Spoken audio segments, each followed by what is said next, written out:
Hello and welcome to a Tuesday edition of the Managing Madrid Podcast. We are here on the same day the Champions League has returned.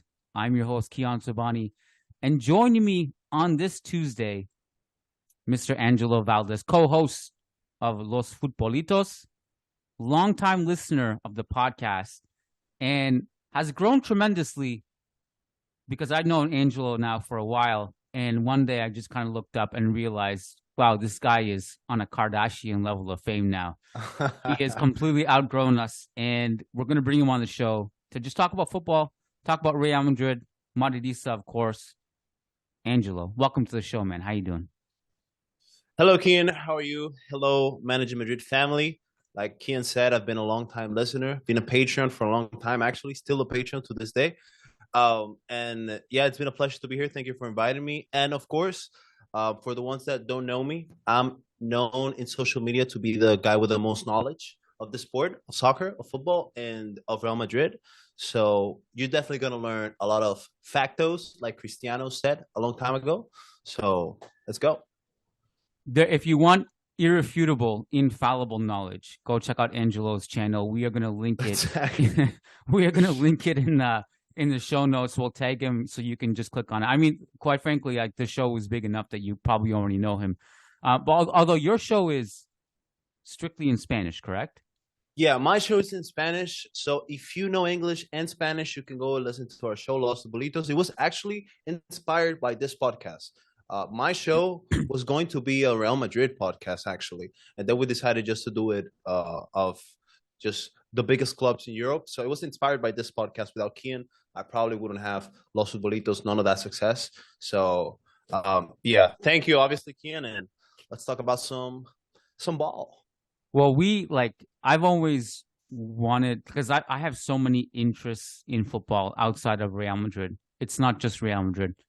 And I've always had a challenge of focusing, kind of balancing the niche you serve with also dabbling in other talking points like other teams, other leagues. But there's just only so many hours in the day. And in the end, I just kind of chose the lane of not only Real Madrid fans, but also the nerdy stuff, like the more analytical, the analysis, the breakdowns. And that's the niche we serve.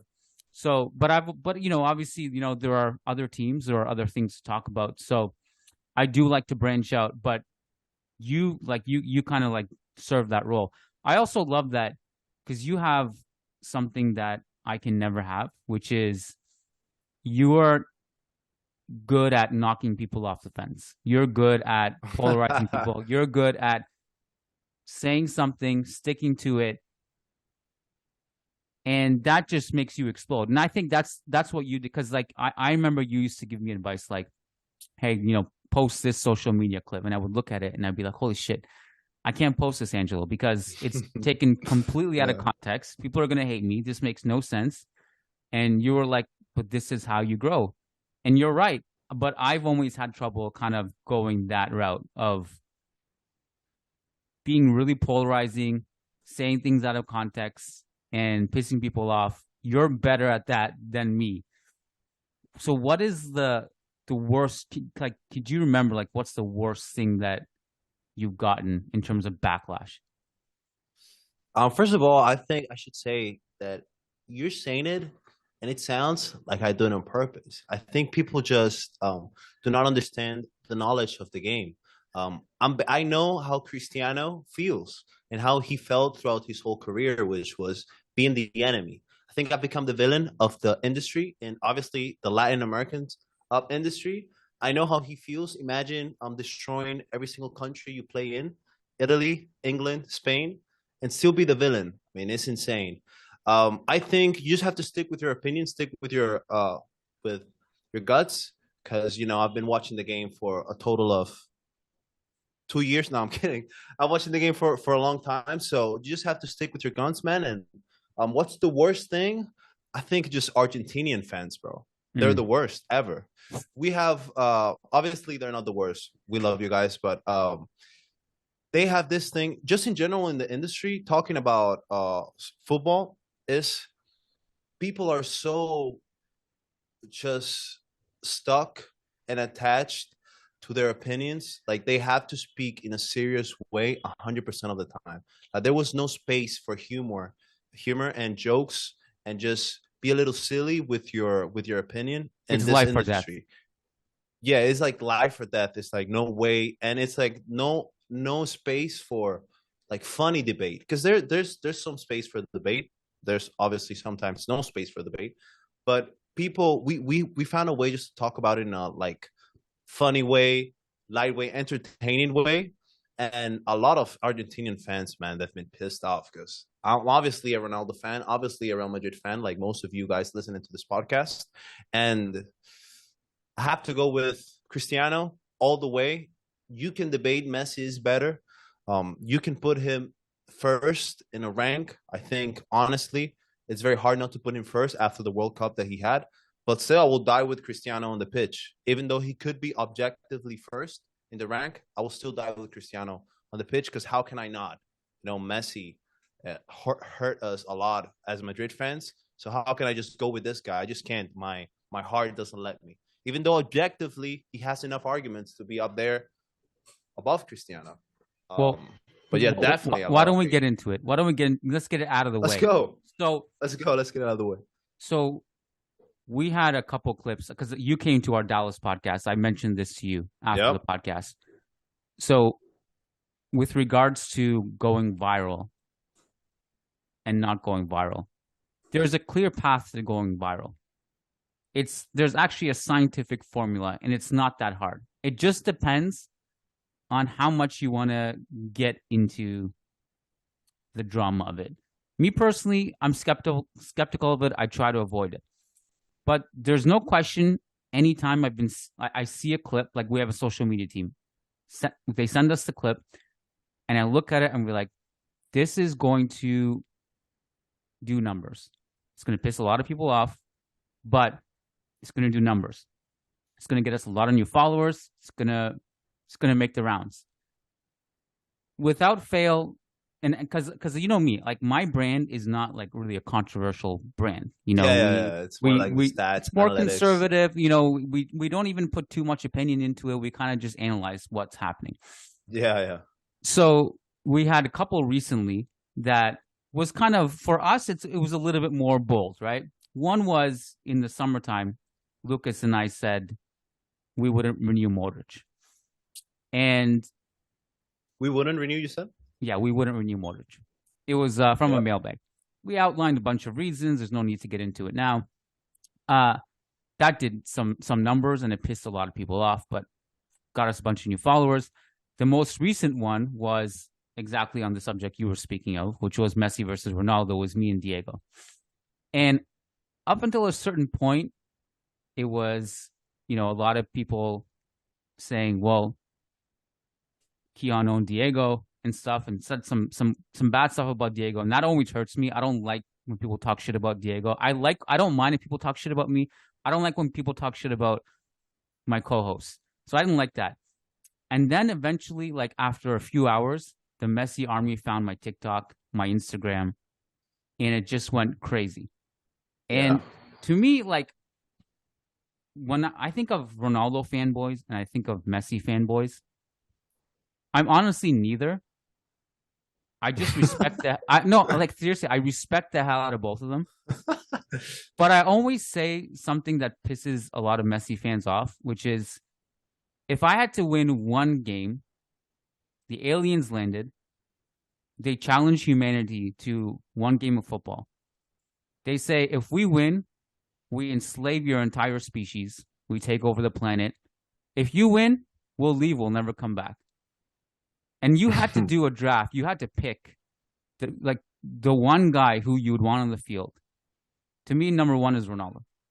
In terms of the guy who will step up under pressure, I would always pick him. I always bring up the Champions League as the track record that Cristiano has versus Messi. Cristiano has the most goals, the most assists, the most trophies, of course, outside of Paco Gento, and a bunch of people he's tied with in a Real Madrid shirt. He is irrefutably the greatest player in the Champions League history. That's not a debate. Yeah, that's not a debate, yeah. That's not a debate. So because I rank the Champions League so high because you have to play the best teams. The stakes are the highest on a club level. Let me make that clear. On a club level, I would pick Ronaldo. However, there is enough in Messi's favor that if you pick Messi as the GOAT, I have absolutely no problem with it, and I don't disagree with you. But there is enough for Cristiano to have a case as well. We'll have a case, man. Yeah. Yeah. What I can't stand, Angelo, is when these two armies get together on social media and it's just like a bloodbath. It's like that scene from Anchorman where, like, you know, the fight scene where you got like there's like tridents and spears and grenades and people's arms are getting cut off. It's just disgusting, and logic just escapes everybody. And I think what irks me the most, Angelo, is when they say it's not even close. It's not even close. Oh man, no, like, after it's the World close. Cup, people were putting Ronaldo out of the top 5. People were Well, even that's putting him in their recency bias. top 5. Yeah, that's not even recency bias. That's just delusion. Like, that's just not true. And I think actually I want to get into the point of the alien stuff, man, because I think it's a very good like just scenario if you think about it. Because I think even in that case, it depends. Why? Because I think if we are playing with the Hironas of the aliens, with the Australias, the Mexicos of the aliens, maybe Messi has a case there. I don't know if you understand me. If we're playing against the bottom half of the aliens league, I think Messi has a case. If we're playing against the top, this is a backhanded compliment. No, you exactly. You understand? You understand what I mean? Like, if we're playing against the bottom half of the aliens extraterrestrial league, I think Messi could probably get in the 11 before Ronaldo.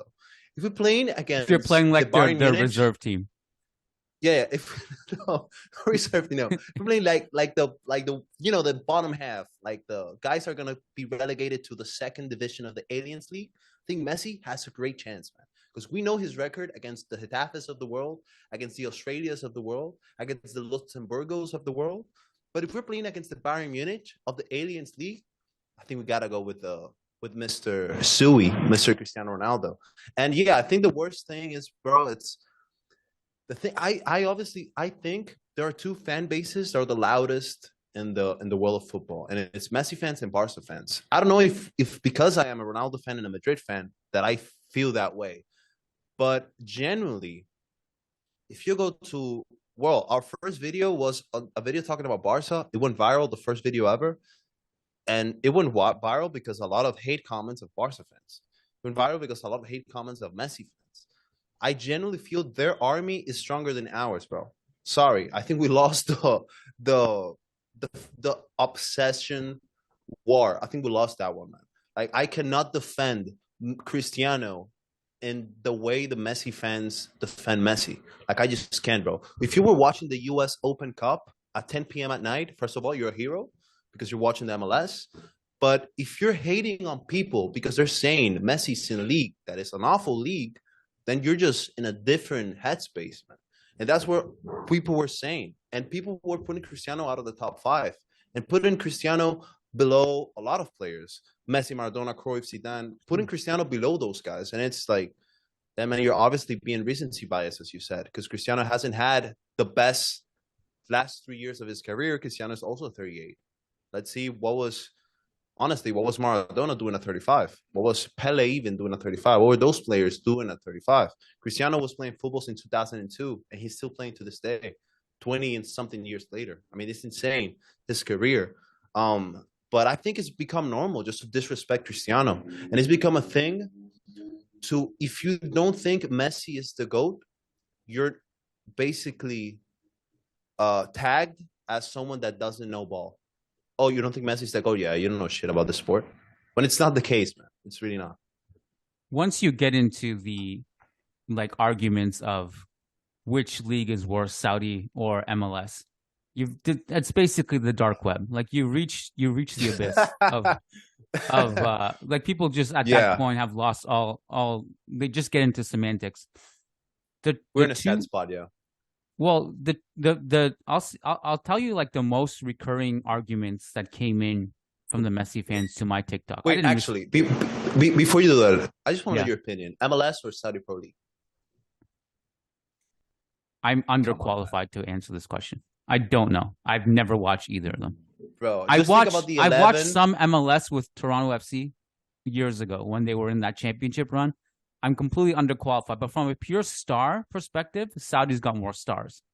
I guess you can say that. Wait, so can you confirm in the last 5 years you've watched more MLS and Saudi Pro League? So you've watched more the Messi League than the Cristiano League? Is that a fact? Yeah, by a grand total of 1 game versus 0, probably. I watched one MLS game in the past 5 years, and that automatically is more than Saudi. I mean, you throw the Saudi league on, you watch it? Absolutely not. Okay. I love Cristiano, but I can't, man. I can't. I'm more of a club guy, honestly. It doesn't look like it, but I'm more of a club guy. When Cristiano left Madrid, I was sad, but I was thinking about who are we going to sign? I'm more of a club guy, to be honest. But no, I don't watch Saudi Pro League now. Also, it's very hard to watch it. It's very hard to go to a channel and watch the Saudi Pro League. It's way harder than the MLS. It's on DAZN. My DAZN doesn't have it. I don't know what happens. Well, I don't know if you know, but today is the 5-year anniversary of Mariano Diaz scoring versus Roma from outside the box. That's the guy we signed. We brought back after Cristiano left. We know that was the peak. Apart from his goal against Barca.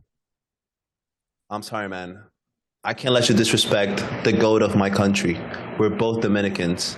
And what a player Mariano is, man. Honestly, Madrid is just not the same without him. It just doesn't hit the same, bro. Do you remember when he just got in and does the acrobatical stuff, the gymnast stuff, the throwing himself into the air, breaking his neck and nose for the badge? I don't know how many players have done that for Madrid in their careers. What I will say about Mariano is that if he was on the field, you knew he was on the field. That was the biggest difference between him and Jovic. Was Jovic could play 90 minutes, and you're like, was he on the field? Was he playing? Mariano could play 10 seconds, and you already knew. He either would fly in for a header, risking his entire body structure, risking every limb in his body. He would literally break bones for the shirt in those 10 seconds. Got to respect that. I think he'll have a good year at Sevilla. Back to the topic. Yes. Okay, just one last thing about Mariano. I'm sorry, that's my goat. You know what else you can say about him? Tell me. In the last 10 years, he has won more Champions Leagues than Lionel Messi. In fact, in the last 10 years, he has won more Champions League than Barcelona Football Club. So Barca fans, I think officially, Mariano owns you. We can go back to the topic. It's a low bar. I think you and I have more Champions League titles than Barcelona. Maybe. So these were the common, I guess, rebuttals from the Messi fans that appeared on Instagram and TikTok. Twitter, I don't know. I haven't clicked the notification button on my Twitter in 2 years. So I don't know if anything was said on Twitter. But on TikTok and Instagram, when they found it, especially TikTok, because as you know with TikTok, it's not about who follows you.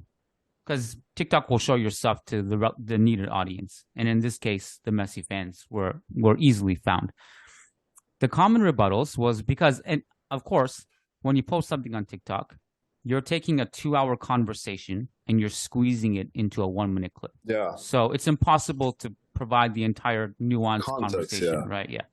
So in that 1-minute clip, it was me grilling Diego, being like, how can the GOAT disappear for 8 Champions League seasons in a row? My point was, in what sport does the GOAT Damn, that's a good one. in the biggest game of the season for 8 years in a row just disappear? Michael Jordan doesn't have this track record. Muhammad Ali doesn't have this track record. It just, it just doesn't. That's a good one, man. Oh, congrats, bro. That was a good one. Thank you. I thought about it on the spot. So damn. But of course, the rebuttal was When I asked that question, by the way, it actually had nothing to do with Ronaldo. The rebuttal was, well, Ronaldo disappeared for 20 years over like 5 World Cups. And their claim was that Messi is the GOAT international player. But if you think about it, like let's backtrack here. Who is the greatest World Cup player of all time? It's Pelé. The king. He has 3 World Cup titles. How many players in World Cup history have achieved what Messi has in terms of getting to one final, losing it, and then winning another one? There's a lot. From Mbappe to Zidane, Ronaldo Nazario. Like, there's a lot of great players in World Cup history. Beckenbauer has 2 World Cups. So I think, like, just because Messi won a World Cup, which he thoroughly deserved, and I give him credit, and again, he very may well be the GOAT. At the very least, he's top 2 and possibly top 1. I don't dispute that. But I feel like after the World Cup was won, we decided to just rewrite everything that happened in the World Cup before that. Oh, he's the GOAT now. He won the World Cup. I think he's the greatest player in La Liga history. I think Pelé is the greatest World Cup player. Messi is the greatest player in La Liga history. Just by sheer, like, Ronaldo was in the Premier League and Serie A, so he didn't have the longevity that Messi had. He doesn't have the amount of La Liga titles. That's why I think Messi is irrefutably the La Liga GOAT. Cristiano Ronaldo is the greatest Champions League player of all time. That's also irrefutable. So now you're basically have all this information, and I think greatest after that, goal scorer as well. Greatest goal scorer, most assists as well.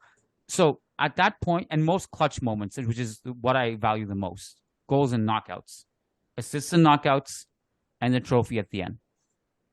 So once you have all that information, I think it just becomes subjective, and I think we need to just kind of calm down, like, because like I can already hear, like, because you're going to be tagged in this video, your followers may watch the video. So whoever comes with that will probably get angry at all of these points that Ronaldo was the greatest player of all time in the Champions League. They're already angry about it. So this is, I think, the problem with fanboys is that the player they worship, that player has a halo around them. They are infallible. They can do no wrong. It's not possible that there is maybe counter examples to, their point of view. So I want to bring up another thing that a lot of fans said, Messi fans said. They said Ronaldo only has one more Champions League title than Messi. Of course, what are they doing? They're going back to 05-06 and claiming that one for Messi. If you go back and look at how much Messi played that season, he played less than 1,000 minutes. He was not even on the bench for the Champions League final. Those same people who will claim that trophy for Messi will go to the European Championship with Portugal and say Ronaldo didn't earn that just because he got injured in the final. Double standards. Be consistent. Either they both count or neither count. True. So he was like an Alvaro Rodriguez of the Madrid. Like he was basically he was in the youth team basically, who was just getting minutes. This is the Rijkaard era. Like even Xavi and Iniesta were on the bench on the final. This is like way before, and they claim that as well. I don't mind if you claim it. It's fair. Like, hey, Alvaro Odriozola is a treble winner with Bayern Munich. Good for him. Didn't play, but respect, man. I would claim that if I was Odriozola. I don't blame you for claiming it, but be Mariano consistent. has 2 champions, bro. He does. Yeah. I mean, it's the same way Bale won the 2022 Champions League title. Same thing. Do you understand what I'm saying?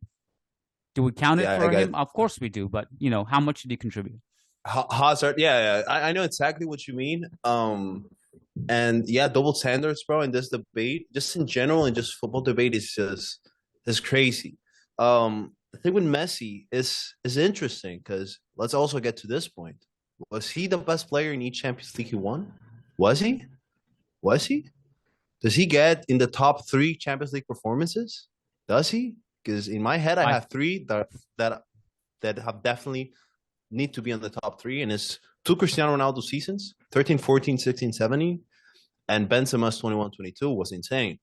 I mean, I don't think I'm being biased by putting those three as the top three best Champions League performances, individual performances ever in the history of the cup. Was he the best player in every Champions League he won? Because the first one he didn't play. The other four, was he the best player of that Barcelona team? The other three, exactly. Because 10, 11, he was very good. Was he the best player in that Champions League? I think he was. What I mean, about he's the the other best. two? He's the best player, I think, on the best team. I think it's fair.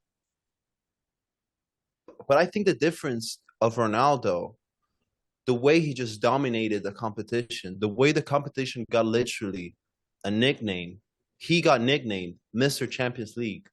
I mean, just it's the difference because even Messi won the World Cup, but he's not Mr. World Cup. You know what I mean? Pele is that. So if now, like you said earlier, the debate that after World Cup, people are just trying to rewrite history, then if the World Cup was such a huge thing that made him so undoubtedly the GOAT, then why weren't people talking about Pele earlier? Because we Ronaldo fans got attacked by saying that now every Ronaldo fan after December 18 are Pele fans. But we're just trying to use your logic. How was Messi the GOAT before the World Cup, right? Without winning any World Cup, and him being undoubtedly the GOAT, undisputably the GOAT, the greatest of all time, right? But after he won the World Cup, it's like, oh, now like there's not even a single person that can debate this. And after the World Cup, they put so much emphasis into this cup, which, by the way, is the most important cup in the history of the sport, in my opinion. Like, imagine a World Cup for Canada, Alfonso Davies lifting the cup. I mean, that'd be insane, right? No, if he did that with Canada, he would be the GOAT. He would surpass Pele. Aliens, he'd be the first player on the pitch. I'd break all my rules. He would be the GOAT. Right, right. I understand. I understand that. But why after December 18, 2022, now we put the GOAT ranks, we put every single player that was good in a World Cup above Cristiano. Every single player who had a great campaign above Cristiano. It's not the case. Also, are we really comparing Portugal with Argentina? Are we really doing that? Okay, it's just not the same. To be fair, this Portugal team was pretty talented. Shitty coach. Yes, shitty coach. That, by the way, he went to what nation? I think he went to Poland. Was it Poland? It got sacked after 3 days. Yeah. Cristiano won a Euro Cup with this coach, and go watch that team in the Euro Cup. It was not the same. Eder scored the goal in the final, man. So I don't think it's fair to compare Portugal and Argentina. Before Messi, Argentina had 2 World Cups. 2 World Cups, right? 86 and 78, right? Before Portugal, before Cristiano, Portugal had no trophies. After Cristiano, Euro Cup and the Nations League, which is a major trophy. It's true. I mean, like, I often think it's sometimes silly that we punish international players for not winning. I mean, like, that part of it is a bit of the luck of the draw. I mean, you look at Erling Haaland with Norway. How far will him and Odegaard really get? And how much do we blame them if they don't get far? So it's a bit of the luck of the draw. But I do feel Portugal, despite not having Argentina's history, they're not Norway. They got a lot of talent. They're not Norway, no. They do have a rich history, and they had a good team. Maybe not every year, but I mean, I would have loved to have seen what Mourinho would have done with this last Portugal team that Santos kind of destroyed. So I think part of the problem is when we're talking about, like, when you bring up the fact after 2018, that example, and after this World Cup and how the narratives were kind of swayed and changed. I think we have to be careful, or at least understand the reality of who we're talking about that has come up with these ideas. A lot of them are just kids on Twitter that are just really loud. So I'll give you an example. One of my good family friends, one of the sweetest kids I know, comes over to our house, plays with my kids, great family, so polite, so shy. he was like, "Hey, I follow you on Twitter." I was like, "Oh, you have Twitter? Cool. Like, what's your handle?" He showed me his handle. He's a Kool Aid, by the way. He showed me his handle. I'm like, "What the? This guy is talking shit and like about Messi propaganda."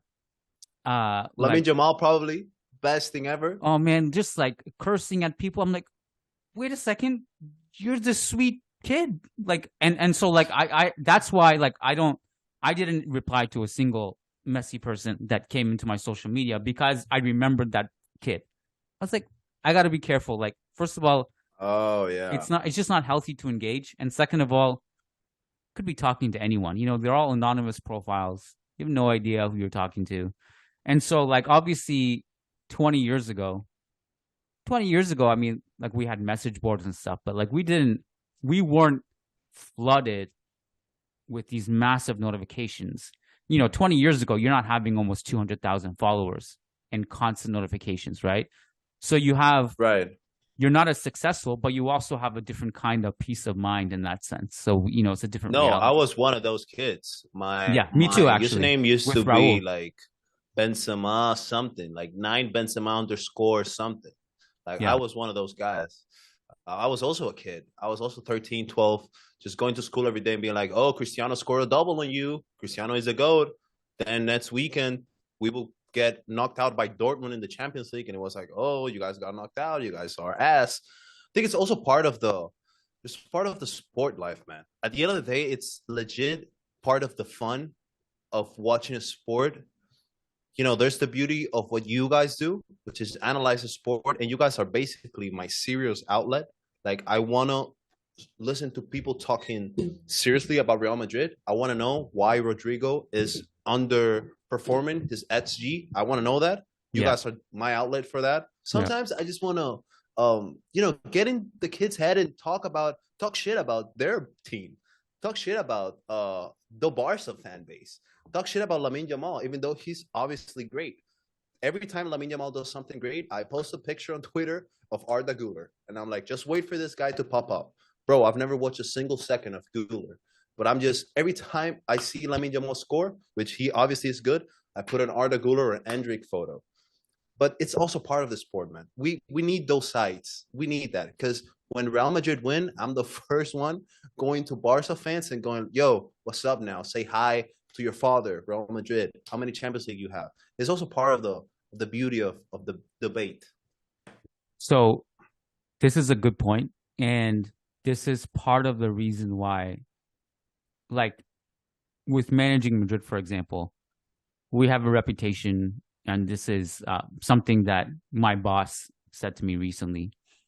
So it's not my own words. I'm just quoting him, and I thought he put it well. He said, "You guys have a reputation for being smart and serious. That's what you are." Um, and that's how I do my podcast. That's how I write my articles. But that's also why I need Diego and Churros to balance it out. Because sometimes I just need to turn my brain off. If that makes sense. Yeah, sometimes I just need to be like in a bar and talk shit with my friends. You know what I mean? So this is kind of like, it's a balancing act. I need that part of my life so that I can do the serious part. Because if I'm just constantly serious all the time, it's unsustainable. It's just you become really logical and analytical, and you stop functioning like a normal human being.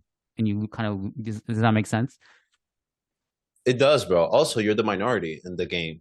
Like, most people do not watch the game and take it as serious and analyze it, and does not have the IQ to break down a match, to break down a sequence, to go frame by frame. Like, most people, most of us don't even have that knowledge, you know? So it's also unfair to think everyone will be speaking about a passion thing, because it's also a passion. Like, let's not forget, like, Real Madrid is our passion. Everyone that's listening to this podcast is so passionate about Real Madrid that they decided to go even further than just watching the game and go to a content creator to talk about the game. It's like, this is a really passionate thing that you guys have, and it's sometimes really hard. And I know it's hard for you guys also to manage a Madrid crew, to be objective when you're so passionate and biased towards the team. It's so hard for us to say, you know what, Rodrygo might actually just not be a top 5, top 10 winger. Maybe objectively, maybe he isn't. Maybe that's a debate. But because we love Rodrygo so much and we've seen him in real life, guys, if you've never seen Rodrygo in real life play soccer, football, he's literally one of the best players I've seen ever. The guy is so skillful and has so much technique. But then you see his game against Real Sociedad and against Getafe, and he misses some chances, and you're like, damn. But you are in the minority, but also you're needed in the space. The Managing Madrid are needed in the space. The people who analyze the game are needed in the space because thanks to those people, we can have some arguments that actually have backing behind them. Like we know Rodrygo is a good player because of his XG, let's say. I would have known of XG if it wasn't for you guys. Like I used to think Kvaratskhelia was so superior to Rodrygo. I was like, we need to sign this guy. I'm so excited that he's coming to the Bernabeu for this Champions League. But then I read the Matt article that says that actually these guys are pretty similar. They have pretty similar underlying stats. XG is pretty similar. In fact, I think Rodrygo had even more XG than him. Just Kvaratskhelia was trusted weekly in his best position. Rodrygo wasn't. And that part is necessary if you really want to learn about the sport. The sad truth is not many people want to actually learn about the sport. And it's just like, I'm just watching my team this week. Let's see if we can beat this Napoli team. Let's see if we can beat this German team that apparently got into the Champions League. I remember that once in a podcast you said, the one you went to the Shakhtar's game in person. I don't remember what, I think it was last Champions League. And someone in your family told you, bro, these guys are from Ukraine. How the hell are we not beating these people up by 5 goals? Right. That's most people. Even I get into that side of the game. Like how then you understand, oh my God, wait, these guys are pretty good. The one time we went when they had the Serbi, look at the Serbi now. The Serbi is literally a top 5 manager in the world with Brighton. Right. He was at Shakhtar and Ancelotti scored 5 on his head. Yeah. But yeah, not everyone wants to learn that much about the game. I think the Rodrygo Kvaratskhelia comparison that Matt wrote about it, I think it was, I mean, it wasn't the XG so much as it was the underlying analytics in terms of goal creation, shot creation, dribbling, passes into the final third, progressive passes, successful take-ons. If you sort it by 90, because you can't do it overall because Kvaratskhelia just played way more than Rodrygo last season, Rodrygo is basically on par. And one thing is like with his dribbling specifically, Rodrygo's dribbling is on par with Vinicius. And I think sometimes that gets overlooked in terms of the ingenuity and the ability to escape pressure, to break lines, to go at 3-4 players. He's basically on Vinicius level. So the underlying analytics tell us that. And obviously him, Vinicius, and Bellingham are 3 of the best dribblers in the world. And Matt had another interesting article a couple of weeks ago about the fact that, hey, we might be okay offensively because we just have so much chance creation that we're bound to score enough goals even without a striker outside of Jose Luis. You think so, man? You think that much shot creation and, just the talent we have in midfield and just the way we can just create chances, you think it's still enough to beat a Manchester City, to beat a Bayern Munich, beat one of those elite tactical teams in the Champions League? Because I think, okay, so let's look at this. Let's look at it this way. We got beat up by undeniably the best team in Europe last season. Yeah. We got beat up by one of the best teams in this generation. We got beat up by a Manchester City that's considered, if not the greatest team in the Premier League history ever, is up there in the conversation. We got beat up by that team, which, by the way, the first leg, it was probably the best game of the season, and we saw the 2 best teams in the world at the time.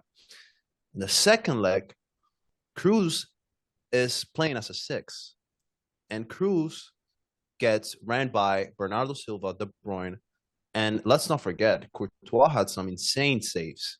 Courtois saved us that game, I remember. Yeah. Because Haaland had some like 2 or 3 chances that it was right there and he saved it. Yeah. We got beat up 4-0 by those guys. They won the Champions League. They beat Inter 1-0.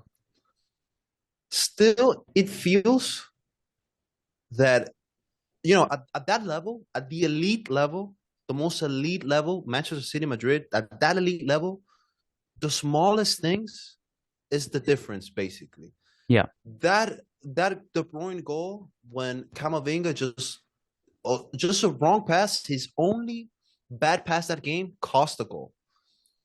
That decision of Kroos as a pivot, when we know it works sometimes, especially against low blocks, but it didn't work all the time. That decision, Kroos as a pivot, is literally the difference, maybe, of 4-0 and not 4-0, maybe another score. Because I remember the first goal, it was like, Kroos is just not used to that. Kroos is just not that guy who's going to break everything. Even though I remember that season, you remember, bro, he started the season being a defensive monster. You remember that game against Frankfurt, the first game of the season? He was making crazy tackles. I don't know. Yeah. I was like, whoa, what's this version of Kroos? Yeah, but before the World Cup, it actually prompted me to write an article. It might be Kroos' best season ever because not only is he playing amazing on the ball, but he was actually tracking defensively, going in for flying challenges last second. Yeah. He didn't sustain the defensive output, but he was. He didn't. He didn't. It was weird, but he was crazy. I remember him being like, I remember thinking like, whoa, I haven't seen this version of Kroos offensively, and he wasn't even playing as a pivot at that time because Tchouaméni was having a crazy run. And then we see what happens against Manchester City. We see that same Manchester City team now, and I think it's probably even better than last year because they just have the ability to just keep making progress in their squad when you don't think there's room for it, and not even only with the squad with signings. It's also tactically, man. Like Guardiola is a machine tactically. And then you see our team. We lose R9 that has been R9 for over 10 years. We lose that guy. We lose the guy that on his probably worst season physically, he still scored over 30 goals. We lose that guy. We lose Marco Asensio, who had his best season numbers-wise, who scored over 13 goals, I think, last season. Random goals. We lose that. And we replace it with a player, which his name is Joselu, that last 2 seasons have been, I think, he has been relegated with both teams. Because that season he got relegated with Espanyol, and I think the season behind he got relegated. I don't remember with a team. I think he also got relegated. And then Bellingham, who is this just unicorn profile, this unique guy that can attack, can defend, can do everything. We see, which by the way, Joselu it's not his fault he's playing this much. He shouldn't be playing this much. Like this is not his role, and he's still doing it well. He scored a goal. I see our team. I see the best teams in Europe, which in my opinion are City and Bayern. I think those are the 2 favorites, like every freaking year. And with the talent that we have, and with our best trait that, in my opinion, has won us the most Champions League, which that trait I'm talking about is our tactical flexibility and the way we just recruit unicorn profiles, guys that can do everything, anything, all at once. We still have a shot, man. We still have a shot against this beast City team. I just don't know if the shot creation and if this Bellingham thing, he can score 25, 30 goals a season. Because the last Champions League we won, we needed a Ballon d'Or Benzema. We needed Vinny to become a world-class player. And the ones before that, we needed Cristiano Ronaldo. Do we have that player now? Do we have that stardom, which every team needs for the Champions League?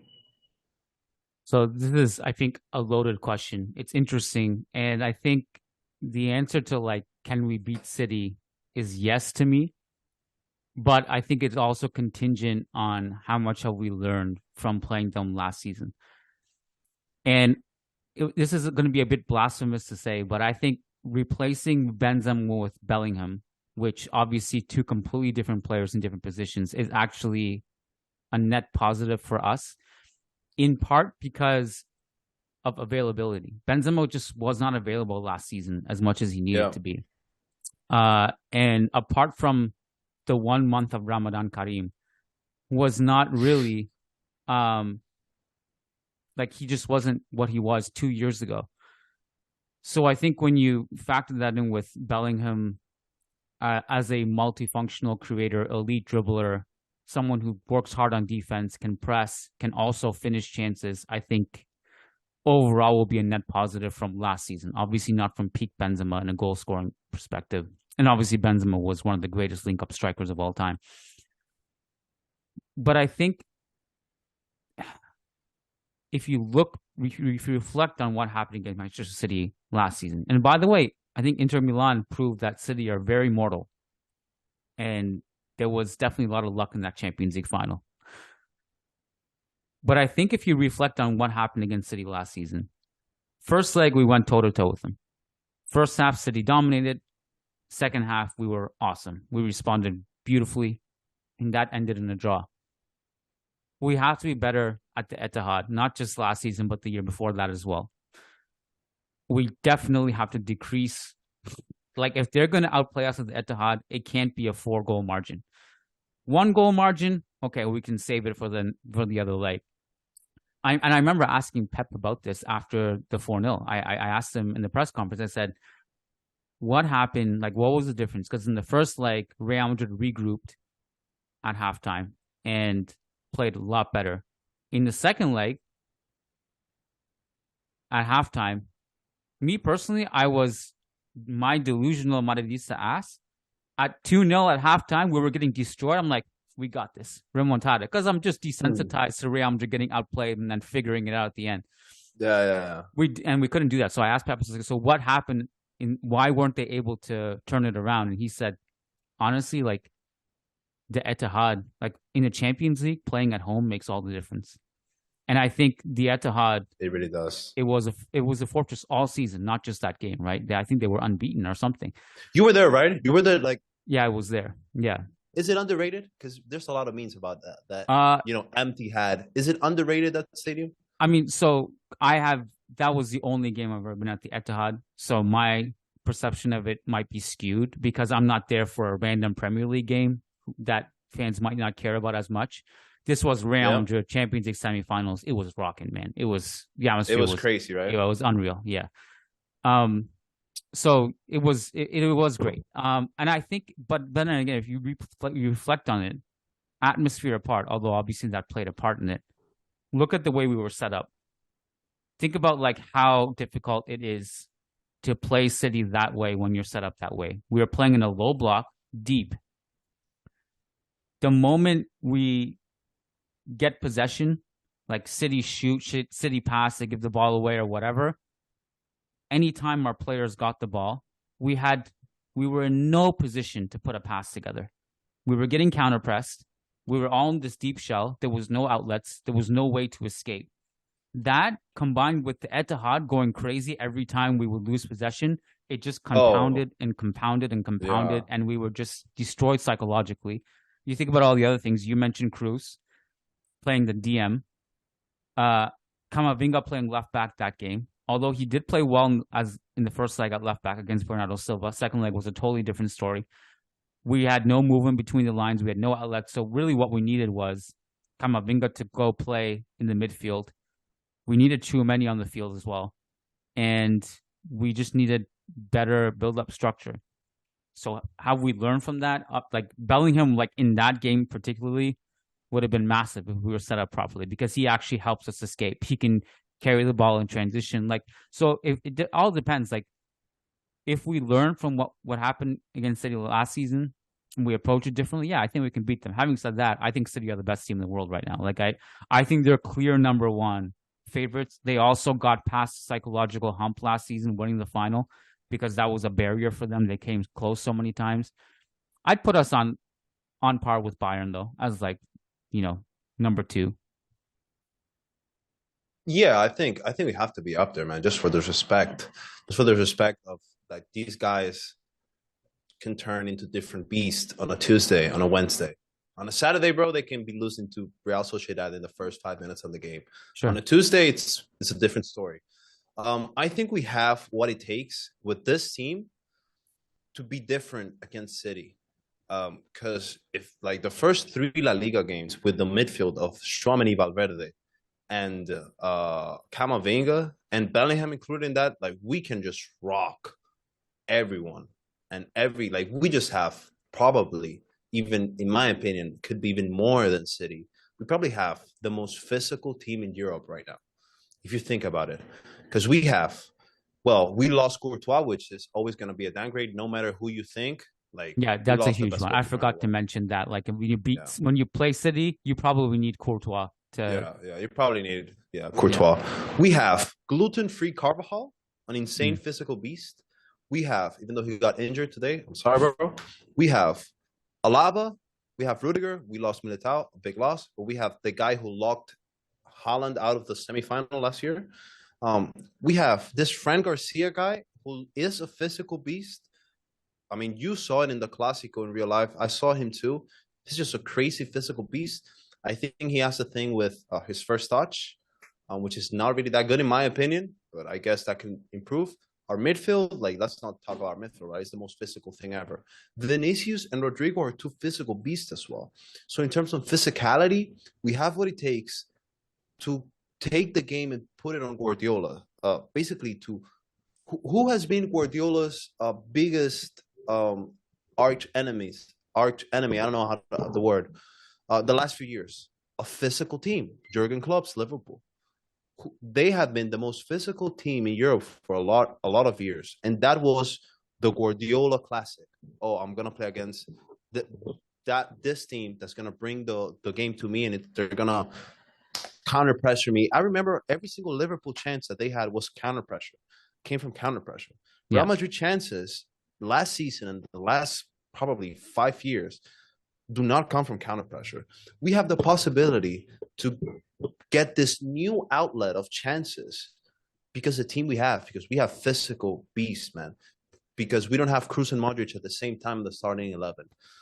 I don't know. Let's see. I think we have what it takes to beat City, but man, even on a bad day for City, they can beat anyone. That's their thing, though. Their bar is just at another level, and in my opinion, it's a result of how well they have run the club in the last few years. Even though they have their suspicious thing. Hopefully, I don't know what's going to happen with that, with the UEFA thing. But just the way they run the club, the way they just get rid of players, get more players, the way they just back Guardiola with everything and anything he wants, just the way they have managed their squad from 2012-13 to now, it's been insane, and that's a result of that. But we do have what it takes, man. We do have what it takes. Let's see what Bayern Munich can do and cannot do. But I believe Real Madrid have what it takes. It just depends if we can sustain this physical thing. It just depends if in the most important game of the season, Ancelotti will go with Modric and Kroos. That depends.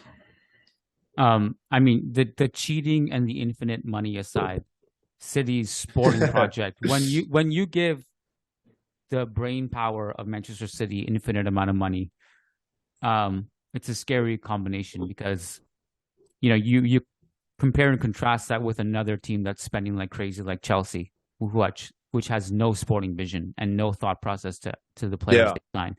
It's a totally different ball game. I do like, to your point, with the Pep's kryptonite with the physical teams. Almost every single important moment in Champions League run 2 years ago from Real Madrid was from those moments where they started to press. Everything that happened at the end of the second leg of each of those comebacks was Real Madrid being like, okay, let's just take the game to them. Let's start pressing. Let's bring on Camavinga, Rodrygo off the bench and just start punching them in the mouth a bit. And I think City are a team that need to be punched in the mouth. And when they do get punched in the mouth, they do buckle because they're not used to it. And we just made them too comfortable in that second leg. We got to go, but I wanted to ask you one more thing. I never actually spoke to you about this. and this is kind of when I realized how big your following had gotten. I saw that this, I guess, was a few months ago. I'm not sure. I saw that Aguero was trending on Twitter. So I clicked on it out of curiosity and was shocked that you popped up and Aguero was going at you on the video. And I don't know like what context it was. I think you were with Ibai. I don't really fully understand what was going on. Can you explain that whole thing? Like, how did you end Of up in that course, man. situation? Of course, of course. Let's give this beautiful story to the audience. So most All of right. you guys know who Aguero is, right? Probably one of the greatest strikers ever in the Premier League. Well, one day I found myself fighting with one of the greatest strikers in the Premier League. I come from the same nation of Mariano Diaz, and yes, I was fighting with Kun Aguero. So this is what happens. We got invited to Spain for a YouTubers football match. Okay. But we basically there was two teams, a Spanish team and a Latin American team, and we were part of the Latin American team. We got utterly destroyed in that match. We lost 5-1. I was a center back. I did not do anything like Pepe or Ramos or any of those guys. We lost 5-1. After that, there's this huge thing going on in Spain called the Kings League. Yeah. We got invited by two YouTubers to go to the Kings League and just to react to the game with them. I'm going to be honest. I do not watch the Kings League. I do not know like any other. I just don't watch it. I just don't. Not because I don't like it. I just don't find the time to do it. Right. So we got invited by two streamers, two YouTubers. One was Ibai Llanos, a massive streamer, and the other one was DJ Mario, another massive guy in YouTube and streaming. We got invited. We were going to go to DJ Mario's game at first. Then randomly, that same day, Ibai, imagine I get a notification on my Instagram that says, Ibai just followed you. And then a DM from Ibai saying, hey guys, you want to come to my match? I was like, I mean, how can I say no to that, right? We go, and to my surprise, we play against Kun Aguero's team. Kun Aguero has a team in the Kings League called Kuni Sports. So to my surprise, we arrived late to the match because this is a long story, but we arrived late to the match. The match has already begun, and Ibai is playing against Kun Aguero team. And Ibai's team is completely dominating Aguero's team. And I'm known in the industry for a guy that just likes to be spicy with things, right? Just to spice some stuff up. And let's be honest, Madrid fans, I don't think we're Aguero fans. Like this guy has something to say about Camavinga. It's just, he's from the Barca Messi side, which is not what every Madrid fan side is, right? So I began just to do some stuff to just to annoy Aguero. I was like, oh, cry, Cooney, you're losing, just keep crying. Because to be honest, man, he looked really sad on the screen. He looked really sad. And I was like, oh, just cry and stuff. Which I'm sorry was not good on my thing. I shouldn't be saying that with a guy that it was my first ever interaction with him. And my first ever words to the greatest striker in the Premier League, one of them was, hey, cry, bro. Yeah, that's probably not good. But I did that and he got super mad. Like, you don't understand how mad he got, man. Because in the one thing that just basically triggered him, I said it without the headphones, so I cannot listen to his reply. I said, cry, Cooney, just cry, man. Keep crying. And then I just get out. I say it and I get out of the thing. Because what people don't know is in Ibai's team, there's also a Dominican. And that Dominican was calling me from outside of the thing we were in, saying, hey, bro, I want to say hi because my family knows you and stuff. I want to say hi. So I was like, I'm going to go right now. Let me just say this. And I was like, yo, cry, Cooney, cry. Just keep crying, bro. And I left. To my surprise, I'm talking. I don't think that cost anything. I'm talking with the Dominican player. His name is Dorkis. He plays in the Kings League. And to my surprise, I hear Ibai saying, bro, you have to come here. Cooney is saying some stuff to you. And I was like, oh, let me see. When I come back, bro, this guy, like, you remember seeing him in the Premier League? You remember he was a pretty spicy guy, right? And this guy was just mad. He was saying, every single swear. He was swearing to me in the Spanish, and he was saying everything he can. And I'm like, at that moment, you can see it in my face. At the end of the day, this is all content. this is all performance. Like, I don't genuinely want to like hurt his feelings. You know, I really don't want to do that. So I was like, damn, this is not good that this is happening. But my content brain was like, I can't just say, okay, I'm sorry here. I will just keep it going. And I was like, man, I'm sorry, bro. You're still crying, bro. You're still crying. He left the Zoom call, and that went super viral. The first thing I did was say sorry through Twitter, because in my like I don't want enemies in this industry, and I don't want to Like grow to him or just publicly? still publicly, Okay. because I don't have his contact. What Yeah. people don't know is then after that we went to Ibai's house and we stayed at Ibai's house until like 3 a.m. And I was with an Argentinian streamer who was friends with Aguero, and that Argentinian streamer was basically the middleman between Aguero and me.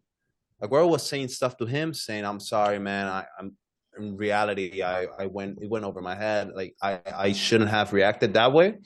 And the streamer was saying that to me, and I was like, "Yeah, say sorry to him, because I'm like I obviously also shouldn't have done what I did." So we never talked directly to each other. I Mm. said, I apologized on Twitter publicly. He then said he just didn't know me, which let's just say that's true. Let's just say that's true. Sure. I got It's info. reasonable. It's Yeah, Aguero. yeah, Yeah. it's a world. He has the World Cup. He has the Champions League. Yeah, he probably doesn't know me. But then, that was it. I said sorry. I've never. Oh, well, actually, a funny story. There was an event that week called La Velada, which is a boxing event run by Ibai. It's basically an insane event. Had like 3 million viewers live. I go to the event. Actually, I meet Valverde there. Great guy. Mm-hmm. Behind me, imagine, bro. I get to my seat. Behind me, the whole Aguero family is behind me, bro. Aguero's brother is the same guy. Like, you wouldn't be able to like they are the same person. And I was like, oh no. They were looking at me like, yo, what's up, man? Are you gonna sit here or what? Obviously, we didn't exchange any words. But funny story, he wasn't there. Aguero wasn't at the event, but the whole family was just behind me. They Or like, recognized you, like they knew like that was the guy that my brother come was on, yelling at. of course, bro, Okay. of course. It went super viral. It went super viral, that thing. They were looking at me funny. But sorry? Well, what's the aftermath of that for you? Do you gain a bunch of followers from that? Is like one of those things where any fame is good fame, like, you know, in terms of Yeah, I got surprised because a lot of people were on my side. I got really surprised. A lot of people were saying like, this guy is always running his mouth, but as soon as someone does it to him, he cries. I was surprised that I got a lot of that. But even that didn't affect me, because I realized the internet just goes against the guy that explodes. Doesn't Right. matter the context, man. If I'm here with you and I'm the one that explodes, your comments will be, bro, like, this guy is always doing this to other people. Now they do it to him, he exploded. If you were the one that exploded, people would have been like, man, first time talking with a guest and he exploded, this guy's insane. Because then Aguero had a problem with Ibai, actually. And Ibai was the one that exploded, and Aguero got all the love. So I realized, like, the internet just go with the against the guy who explodes, who, you know, basically against the internet's most of times backs up the victim. I realized that. So that didn't affect me, but bro, literally a lot of people came up to me and be like, yo, what's up with Aguero? A lot of people met me through that video. A lot of people. In the Clásico, the one we went to Dallas, a lot of people came up to me and was like, yo, aren't you the guy that Aguero was like, yo, that guy is crazy, man. So I got a lot of that. Nice. Well, I'm glad it worked out for you. I'm glad it wasn't too serious or too damaging in the end of it. Angelo, it's been awesome watching your growth. Congratulations on all the success. Thanks for coming on the podcast. Thanks for being a listener. It was great having you on, buddy. And we hope for a W tomorrow. First game of the Champions League season for us. Hopefully. And hopefully we'll cross paths soon. So let me know next time you go to Madrid, and we'll link up. Of course, man. Yeah. We need to go. Do you have any games planned that you want to go? My first one will be the Derby this weekend. And I'll stick around for a couple games. Oh, you're going this weekend? Oh, yeah. Very much. Do you want to just give the listeners a quick rundown of your channel, what you guys do, how often you record? Yeah, guys, just in case what we do, we also have a podcast. We have it in YouTube and many platforms. We talk about football. It's in Spanish though. So if you're Mm. listening to this and you do not know Spanish, you can still go and be like, hey, I'll listen from the Managing Madrid podcast. I'm here, bro. I'll show support. If you know Spanish, come on, man. No way you're missing that. Go after you listen to the Managing Madrid episode, go watch the Los Bolitos episode, and we're gonna be there. We talk about a lot of teams, not only Real Madrid. So if you're interested in that and in humor, because we do it in an entertaining way, we're not gonna be talking about SG. I'm sorry, bro. So, but yeah, obviously, thank you, Kiyan. Thank you, Managing Madrid. I've been, like I said, a long time listener, so this is like a bucket list thing for me, checked out of the list. So keep it going, man. You inspire a lot of people. I don't think you know exactly the impact that you have in the industry itself. Because I mean, you inspired me, and now I have a great podcast. You inspire a lot of people just to, because no way someone would have told me that you could be living off talking about your favorite club. No way someone said that to me a long time ago. And that's what your guys are doing. You guys are letting people know that it's possible. If you have a passion and you work hard enough, you can literally um, just live off of your favorite thing, which for most of us is our club. So keep it going, man. Thank you, man. I appreciate that. And we're lucky to be living in this day and age where we have the freedom and ability and the reach to do this for a living. Because it's, if you told me that back when I was 13 that this is a possible career path, I would have been, all my stress and anxiety growing up would have gone away completely, knowing that this was possible. So we're lucky also for the day and age we live in, the society we live right now. Angelo, great chatting, man. It was a pleasure. Thank you for listening, guys, and peace out.